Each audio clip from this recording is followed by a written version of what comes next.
Hello relatives, got a new story for you today. Also, I do not reach out to people for readings. I got a bunch of imposters, so please make sure if you decide to click and follow that it is the bigger profile with the bigger following. So here we go.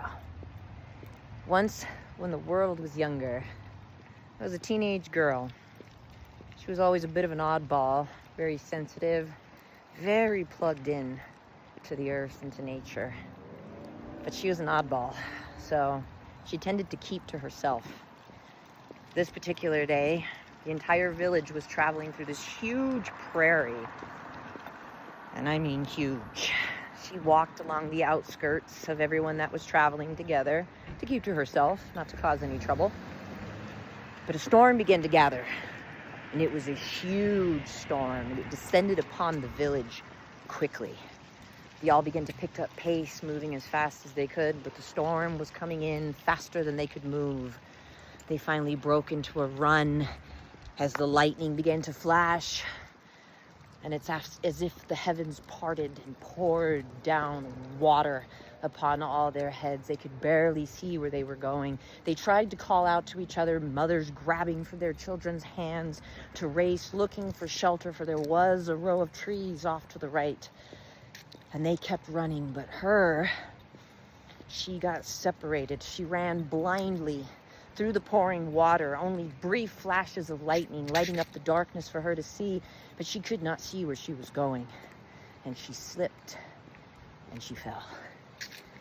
And she seemed to tumble and fall forever, hitting the ground so hard it jarred her shoulder, and everything went dark and quiet. The next morning when she stirred, the sun was yet again shining, but she awoke muddy and filthy, bruised and battered. And she looked around her and she found herself to be in this great pit. She cried out, asking, calling for help, but there was no answer. She began to fumble around in the mud, looking to see if there's an escape, but every time that she tried to grab a hold and climb, the earth would crumble under her hands and she would fall farther, sliding back down into the hole. Finally, she sat and simply cried, despairing in herself, not knowing what to do. When she finally looked up from her crying, she realized this is where she was, so she began to explore this pit that she found herself to be in. Found that there was a great tree that would overhang one of the sides, provided actually shade, provided a relief from the sun, and also provided fruit that would fall down into the pit. So she gathered some, but they were so filthy and muddy. But then she looked off to the side, and sure enough, there was this little spring coming out of the side of the pit, gathering on the ground beneath, this small, clean pool of water. Food, water, mud. This is where she was. And she fell yet again into despair, crying out. And this time she heard voices from above. Oh, she grew so excited, calling out, I'm here. And sure enough, some of the village folk poked their head down into the pit, only they seemed angry. What are you doing down there? How did you get down there? How will we ever get you out? We don't have time for this. We must go on. We are hungry. We need to get to the next campsite. People will be gathering, looking for us. Oh, we don't have time for this. I'm sorry, she called back up. Yet, they tried to help her. Tied cords together to try to get out, but that cords fell woefully short. She jumped and tried to climb. They would call down encouragement, but also called down anger. Will you hurry up? We don't have time for this. How did you get yourself in such a mess? You're always making messes. Oh, it hurt her, but she kept trying and fall and try and fall until finally the villagers said, we're sorry, but there is nothing that we can do to help you out of this hole that you have gotten yourself in through, and we must move on. We have elderly and we have children that we must care for. Much love, good luck to you, and left. Oh, she found herself once again in the mud, despairing, crying. What will her life bring now? Will she live the rest of her life in this filthy, muddy pit? Day came again. And she arose, only this time there was this sad, almost empty sense of acceptance mixed with defeat. But this is my life then, what shall I do? She looked around as she saw the mud and noticed the mud was clay. So she began to fashion things for herself out of this clay. She fashioned little stools, set them there in the sun to bake. She fashioned herself a little bowl for water, set it in the sun to bake. Day after day, she fashioned herself things from the clay. She fashioned herself a bedpost and gathered all the leaves so that she might make herself a soft bed. She collected the apples and would throw rocks to get the tree to give down more apples for her to eat. She fashioned herself a digging stick. She fashioned herself a knife. As she dug, though, through the clay, she began to find little pieces of gold. Oh, she knew its value. So she began to collect this gold. She even fashioned herself a little box, set it in the sun to bake, to collect all the gold that she found, dreaming that perhaps someday she would find her way out and give it to the people who it could serve. Oh, but with that thought of the future again, she fell into despair once again, down in the clay, sobbing and crying, for how could this be her life? She had had so many dreams of how her life would be, and living in this pit of despair till she grew old and died alone was not one of them. But yet again the sun rose. Yet again she found acceptance to her fate, and yet again she went about making things the best that she could make them for herself. And then she remembered her prayers. And so she began to pray. She began to pray, though, for peace for where she was.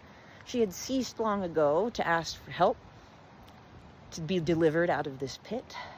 So she simply prayed for peace and continued to pray for peace and continued to fashion herself even little friends made of clay so she would have someone to talk to. And this is how she lived for some time, until once again a great storm came. She gathered all the things that she had built, put them under where the tree provided shelter, and waited for the storm to pass. But the next day, when the sun arose again, she saw a big glistening, glinting piece of something shiny in the wall of the pit. And without thinking, she gathered little stools and little tables she had made and packed them on top of each other, grabbed her digging stick, crawled on top of them, and began to dig the earth away from where she saw this glinting piece of something shiny until it fell away into her hand.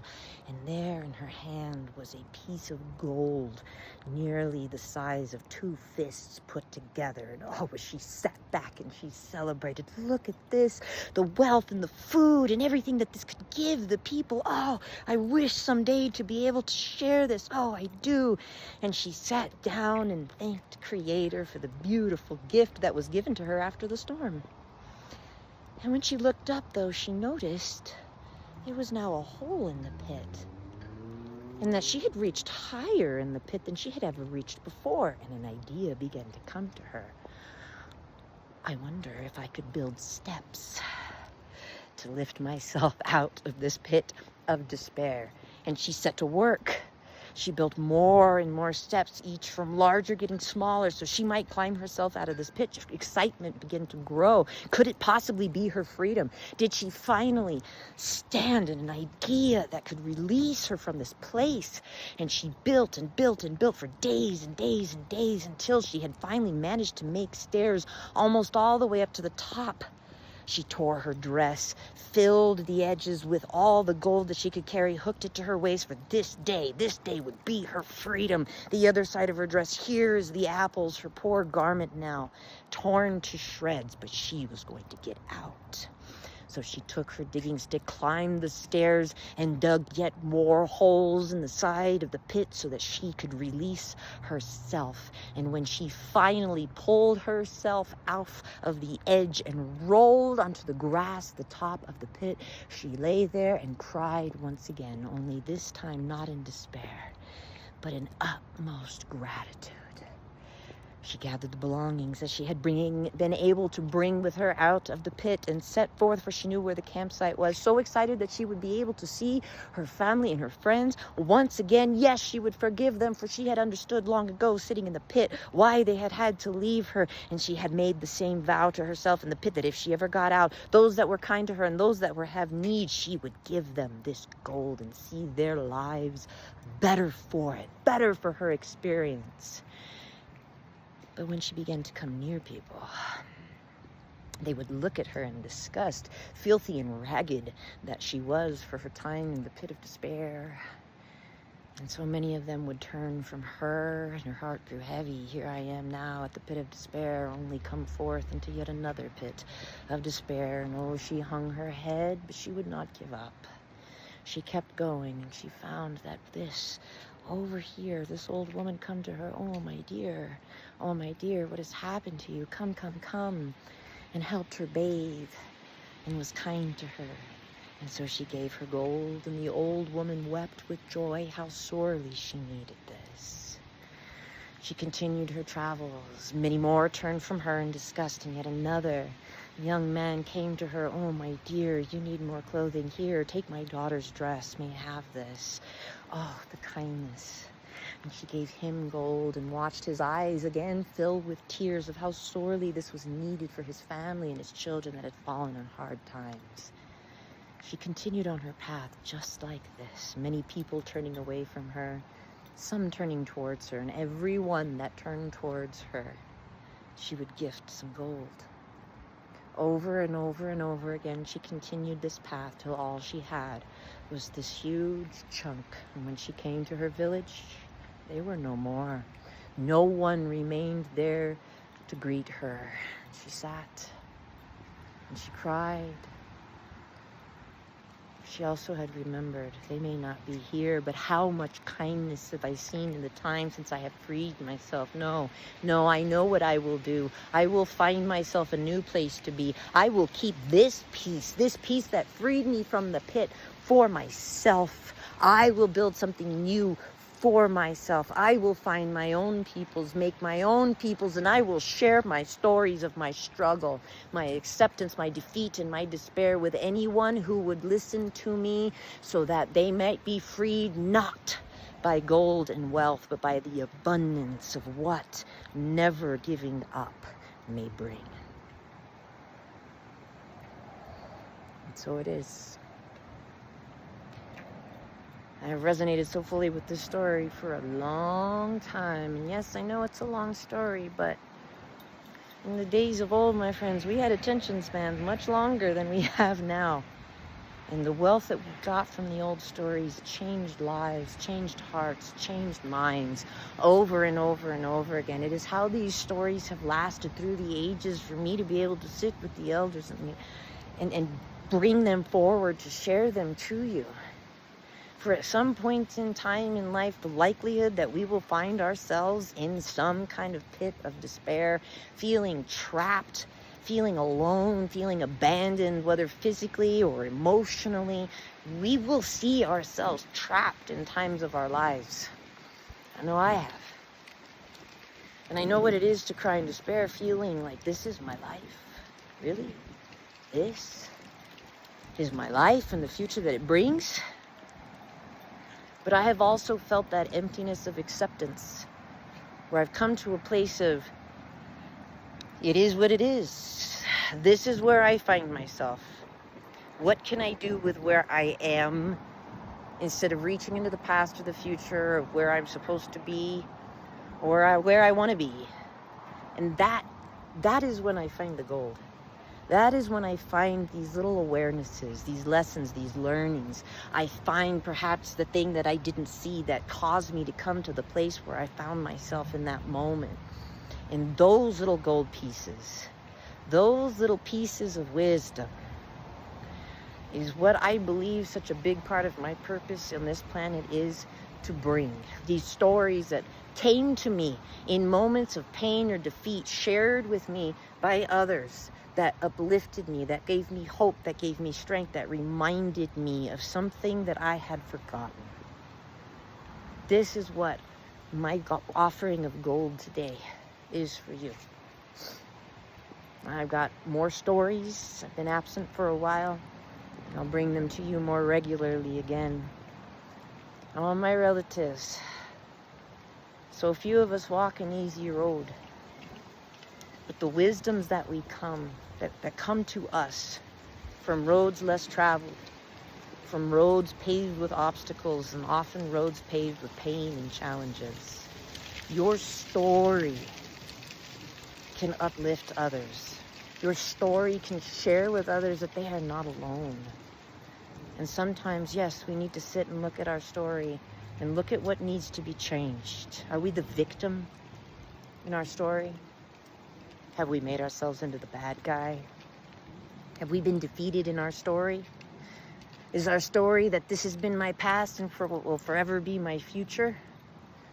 Or is there something in your story that can be changed? Yes, perhaps I was victimized, but that does not make me a victim. Yes, perhaps I have done harm to someone else out of pain or anger or ignorance, but since I have learned something new, I can do better. For at the end of the day, no matter who we are, most of us, if you'd have known better, you'd have done better. The fact that you didn't do better proves you didn't know any better. And that, my relatives, that is where true forgiveness and acceptance can be found. May you see yourselves free of the pit of despair if that is where you find yourself upon receiving this. And if you have already crawled your way out, please share the gold of your stories and your experiences. Much love, relatives. Have a beautiful day.